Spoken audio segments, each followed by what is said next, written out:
यही शुभ अवसर में मॉर्निंग वॉक चली साइकिलिंग जे चली आपण मैंने प्रतिदिन एमती करूँ सुस्थ रुहतु। ये शांत परिवेश आज सकाळु सकाळु शुभ सकाळ शुभ अभिनंदन। नमस्कार बंधुगण, आज आम ओर उपकारिता विषय जाना। अच्छा बापा, ओ खाइले आमर की उपकार मिले?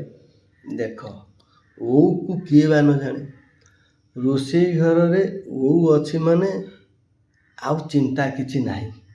तो यही ओ अनेक पोषक तत्व रे भरपूर, एतरे विटामिन सी, फाइबर और एंटीऑक्सीडेंट मिली था।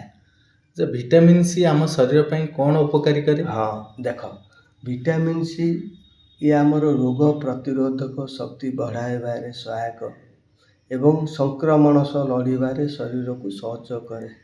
जो मानकर हजम समस्या अच्छी से ओ भल कि? निश्चिंत ओरे थिबा फाइबर हजम को सहयोग करिपारे एवं कोष्ठकाठिन्य कमाइबारे सहायता करिथाए। हृदय पे यार किछि लाभ अछि कि? फाइबर और एंटीऑक्सीडेंट थिबारु हृदय स्वास्थ्य भल रखिबारे सहायक होइपारे। आकु केमिति खाइबा उचित? देख, साधारणतः घाट तरकारी रे आम जो हिंदू परिवार रे ओडिया परिवार रे घाट तरकारी खाऊँ एतर मुख्य होची ओ।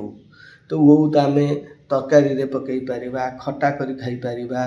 विटामिन सी एतिरे बहुत थिबारु ये आमर त्वचा को भी सुस्थ और सतेज रखिबारे सहायता करे।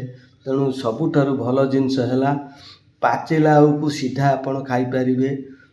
आउ ओउरे पणा चटणी किंबा जाम मध्य तैयारी करा जाई पारिबो, आचार भी हेई थाए। कौनसी सावधानता अच्छी कि ओ खाइले? सावधानता देख किछि नाही, जे कौनसी फल खाइले टिके धर जर टिके हेइथिबो ताकू कौन ओ खाया पई परामर्श दिया जिवो कि? सेटा नचेत ये बढ़िया खाद्य आपण माने प्रत्येक ओ समय रे आपण ओ खांतु एवं ओ गछ भी लगातु। आ सेतरे आपण मन रखिथिबे जो एंडूरी पिटा हुए से ओ पत्र रु हुए।